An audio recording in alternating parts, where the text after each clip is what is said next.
Hi everybody, hope you're doing marvellously well. So I'm very excited. We're back with another frequently asked questions. That's another FAQ Friday. It's been a while. It's been quite a few Fridays since we've done one of these, so excited to reinstate it, bring it back to life.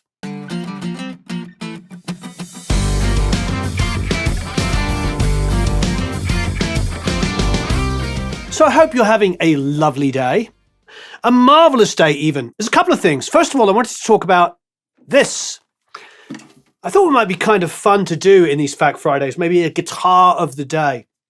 This is a 1963 Guild, and it's a Starfire 3. I love this guitar. I had this same guitar, well, not this exact one, but the same model with the Diamond pickups and the Bigsby trem when I was 17 years old. And I bought it in Carlisle, for those of you that know Carlisle in the north of England. And I played in a club band, touring around playing bars and clubs and pubs and discos and all that kind of stuff, playing this guitar. And I absolutely loved it.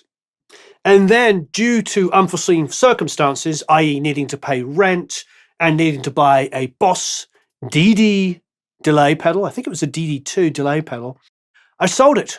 I foolishly sold that beautiful guitar. I found this model, finally, it took years to find the exact same model with the Diamond pickups at Retro Fret, which is a great company. It's absolutely gorgeous.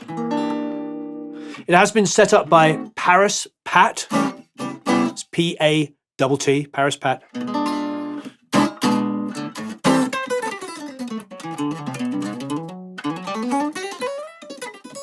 It's absolutely gorgeous. Anyway, there it is, my 1963 Guild Starfire 3 with Diamond pickups. So if you haven't already, please subscribe. Thanks to everybody that supports this channel. This community is absolutely superb. It is so supportive. I feel really, truly blessed to be a part of it. So thank you, everybody that has been so supportive of us over the years. Okay, let's get into some FAQ Friday questions. When mixing, how can you know when you can't trust your ears anymore and need a break? I remember talking to Jim Scott about this, and he just said when he's taking too long on something, that's when he needs to take a break. And also in that Bob Clearmountain video we did maybe a year ago, 9 months ago now. Well, it would have been a year ago over because of the pandemic. Bob talked about the same thing, about moving quickly and not spending hours focusing on one thing for too long. He said you'll never make good decisions if you're just obsessed about one thing. Now, don't get me wrong. Some things that we do take a bit of time to set up. Maybe you want to set up some multi-effects thing where you have delays going into reverbs and a flanger on it. And maybe there's some panning functions and some volume automation. All of that is not going to be done in 1 second. But if you're sitting there trying to EQ something to fit perfectly in the mix, and when I say perfect, I mean perfectly, meaning overthought and overwrought. If you're spending so long trying to do that, that's a really good sign that you need to take a break. What I learned working in Pro Tools, my DAW, and whatever DAW you work in, this is a good tip, is to save the session. Like give it a name. Go, mix 1. Even if you haven't printed the mix yet, before you do something really crazy and remix all the drums and try something, because you just can't get the mix, I don't know what's going on. Save the session. So save it as a different name, and then whatever you do after that, you can always revert back to that one. It's a really smart way of working, because if you find yourself starting to dig down this hole, you might have some session, information saved previously, depending on how you have your DAW set up. Some autosave functions can save like 100 plus, over the last X number of minutes, depending how you set it up. But there's nothing better than making a conscious effort to save the session and give it a unique name. So if you want the next day to go back and listen to where you were in the middle of the day and where you ended up at the end, you can do it. It's a good fail-safe. But for me, as Jim Scott said, and Bob Clearmountain as well, if you're spending hours doing something, that's not a good sign because you've lost sight of it. You really need to be looking at the whole of the song, not just focusing in on one detail. Obsessing about, a tambourine or a snare drum for too long can really, really lead you down the wrong path.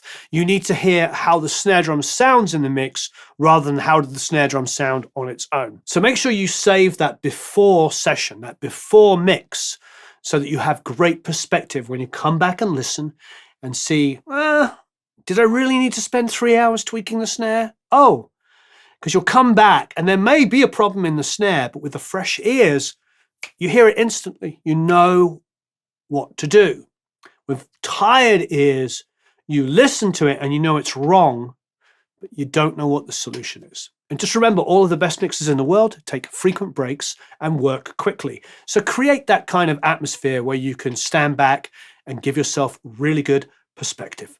When mixing a tune, do you keep the mastering stage in mind? I find that I have to remaster sometimes because the EQ compressor can suppress a vocal or instrument. Do you mix with a mastering chain in the main bus? And if so, what is it? I use very little on my master bus. I might use light compression, a bit of EQ, and sometimes some limiting. The reason why I do that is because I want from the earliest stage of the individual instruments all to be controlled as much as I can, and then have those grouped and that to be controlled. So by the time it reaches the master bus, any transients that maybe are poking out have been tamed somewhat. Any rides I may want to do are all done on those either individual elements or on the group buses. So the master bus just becomes this last thing that I can just tickle with a little bit of compression, maybe a little bit of extra 50 or 60 on the kick drum just to give it a little bit more oomph on the low end, maybe a little bit of 10 or 12K just to bring some air above. That's usually what my master bus is doing. If you're sitting there, from my perspective at least, applying 3 to 6 dB at all times of compression on your master bus, then you're adding tons of EQ, boosts, and cuts, and then you're adding some limiting that's really super aggressive, then you're doing something wrong. You might get a good result, but it's like putting a Band-Aid on a problem, because if things are that far out of whack, then your whole mix is not going to feel even. At different points in the song, different things will dominate, and you'll have a very, very hard time keeping the low end consistent, the mid-range from not sounding too shrill, and the high end from just like not getting too carried away. Sometimes it's probably too splashy, all kinds of craziness. All of that stuff needs to be tamed at the earliest possible time so that by the time it gets to that master bus, you're gently doing stuff. I've watched countless videos with mastering engineers and done countless videos with mastering engineers where they talk about barely doing anything, about running music through pieces of hardware that just lightly round off transients, that just lightly add some weight, maybe some girth, some low end in there. Really subtle things. If you're giving a mastering engineer like tons and tons of work to do it, he's fixing rather than mastering. Now, of course, that can be the same thing in many instances. Mastering engineers go back through back catalogs of music that was recorded on cassettes and vinyl and 16 RPM, records, and all 78s and all kinds of crazy stuff, of course. But most world-class mastering engineers are blessed to be able to deal with really good mixers. You want to be one of those, don't you? You want to be a really good mixer. So tame it along the way. Individual elements, get them to sound great. Get those individual elements when they're bussed together, maybe the drums go into one stereo bus, for instance. Maybe that's what you do. Have that nicely controlled. Then the bass guitar, have that nicely controlled. Guitars, keys, programming, background vocals, lead vocals, have it all so that it sits beautifully on its own, that you're not trying to fix everything on the master bus. I know there's a whole movement that is popular about mixing into a ton of plugins on the master bus called top-down mixing. And yes, let's be honest, if you stick a multi-band compressor on your master bus, maybe extra compression, maybe some extra boom and fizz EQ and some limiting and all kinds of fun stuff, maybe Oak Sound Soothe on there to control harsh stuff. All of that will make the mix sound consistently even, flat, and maybe even one might say boring. But what it won't do is allow for individual instruments to necessarily come in and out in a way that you can control, because they're just working on frequency dependent information. What do I mean by that? Well, what I mean is, like, let's just say the bass guitar is fairly even through the track, but then the guitar comes in and it's got a lot of low end. Then your multiband compressor is just going to read that as being too much low end. And so one thing is it's just going to suffer. So the low end will remain consistent, but maybe that really cool, growly bass guitar that's going down there just disappears into this mush of low end. When really, what you should be doing is maybe just getting your high pass on your guitar. So maybe be just a little tiny bit more aggressive so the low end of the bass feels consistent and rolling along and fat.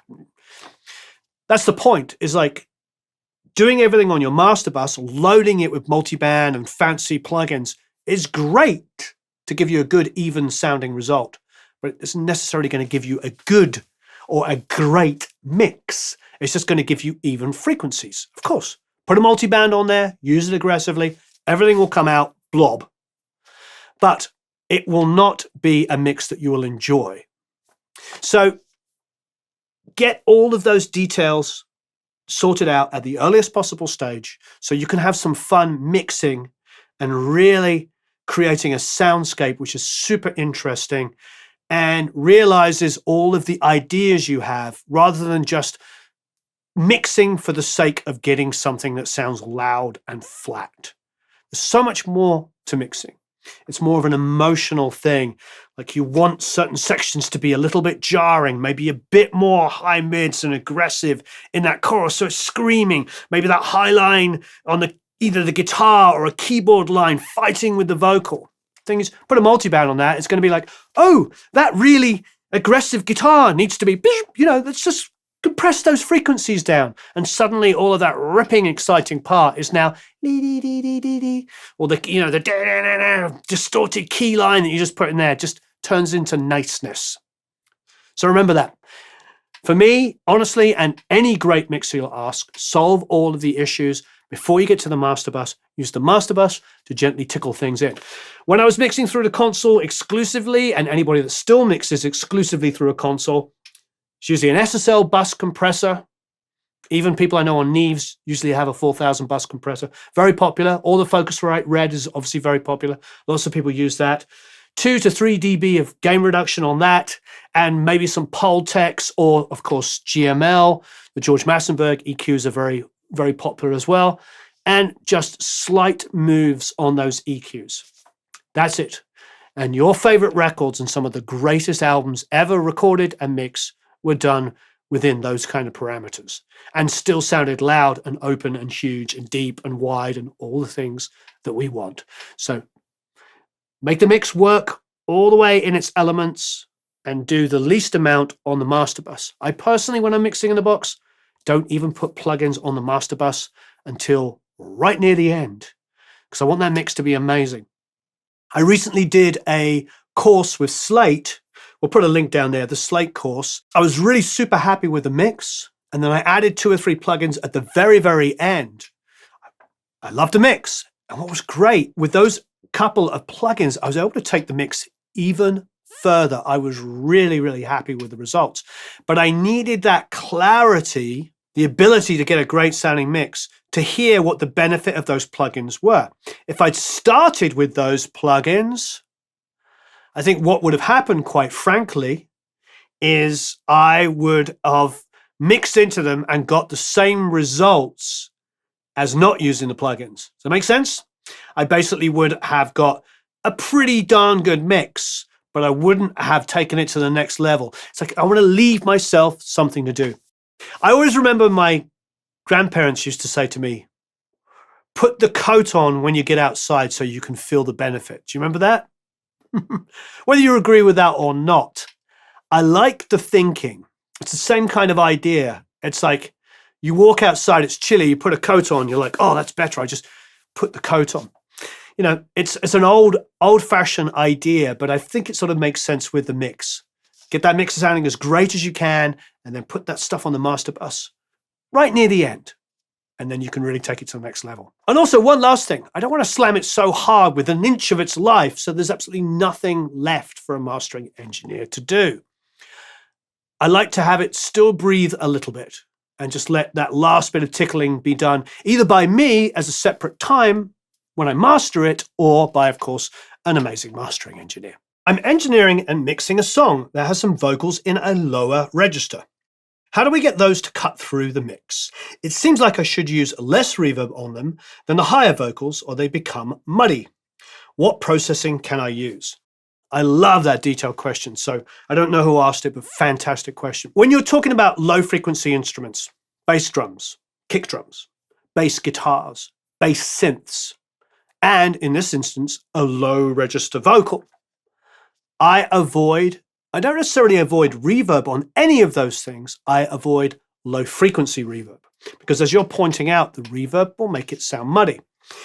If you get reverb on a vocal that's super low down there without cutting the low end, you're just going to get this and you're going to get this just wave of washy low end. And as you point out, it will just turn into a big lump of mud. However, reverb can be your friend on low frequency information. If you wipe off the low end, maybe on that low register, go to about 250 or 300 hertz and just high pass it away. Maybe even a little bit higher. Maybe go to about 500. So now you've got like mid-range and above. So you're sort of like, you can concentrate on some of the higher end information. And in that low register vocal, maybe boost a little bit of air on it so that, you know, some of the additional harmonics above that fundamental note just start to shine a bit. And then the reverb itself has the high pass on it, and maybe make it a little brighter up there. And that will add some perceived air to the low register background vocal, allowing it to cut a little bit more.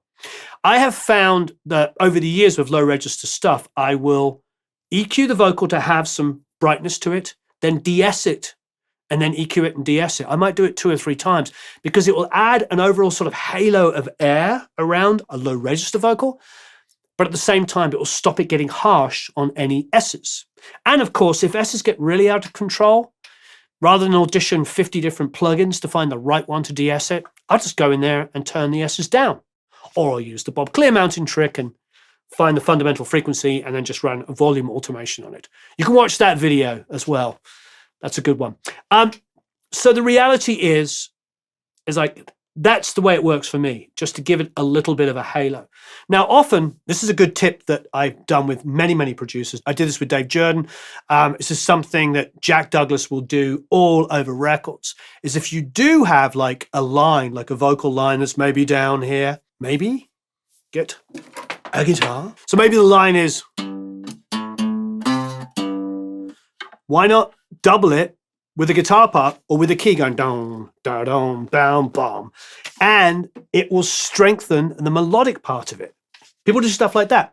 I've had that with piano parts where I blend like a little bit of a piano or a synth part just underneath the vocal, and it helps reinforce and give that some weight. Then what you can do is you can push up the sort of higher register of that vocal, open up the top end, and get the body from an instrument.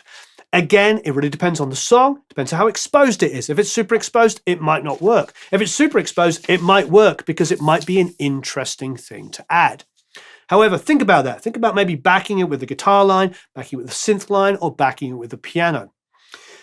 That kind of effect has been done. Like I say, Jack Douglas would do it all the time. Great producers have done those kind of things forever.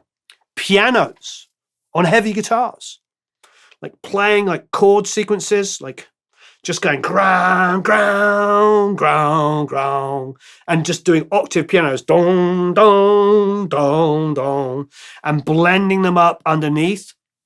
It gets to a point where it's just loud enough to reinforce the girth of the guitars without actually being audible as a piano. But you mute the piano and you're like, oh, where did all the body of the guitar go? All of those things are really good ideas to kind of reinforce an existing sound. One of the biggest mistakes I ever saw on YouTube, and the person will remain nameless because they're a lovely person, but they were talking about mixing on YouTube, and they were started off by saying everything needs to be heard. 100% completely and utterly disagree. Not everything has to be heard, because many producers, all of these great guys that we know, record sounds to reinforce other sounds. Dave Jordan, Brian Eno, who coincidentally made records together, Jack Douglas, Jay Messina, Shelley Yakus, all of these incredible people, Hugh Padgham, they all knew how to record sounds, or know how to record sounds, to help support others. And that piano, that synth, that guitar line, whatever it is, maybe its sole purpose is just to exaggerate and bolster and hold up a melodic part, either another instrument, or in this case, a vocal. So try some ideas like that. You'll be pretty amazed. And the good thing is you can use the solid, consistent, like a synth part, to reinforce the note, and then the personality of the vocal can sit above it. Try it. All right, thank you ever so much. What an absolutely amazing week it's been. I hope you enjoyed the Clash video we put out a couple of days ago on London Calling. Yesterday, we did put out a video on that little beauty over there, which is the Rupert Need 5057. I am not usually a fan of summing amps. This one, I am. I was really impressed. So, Rupert, you're a smart guy. We love what you do. Thank you, everybody. I appreciate all of you. Have a marvelous time recording and mixing. See you all again very soon. So long, farewell, auf Wiedersehen, tschüss, adios, adio. See you soon. Thanks, everybody. Oh, auf Wiedersehen, au revoir. All of the same things over and over again. Goodbye.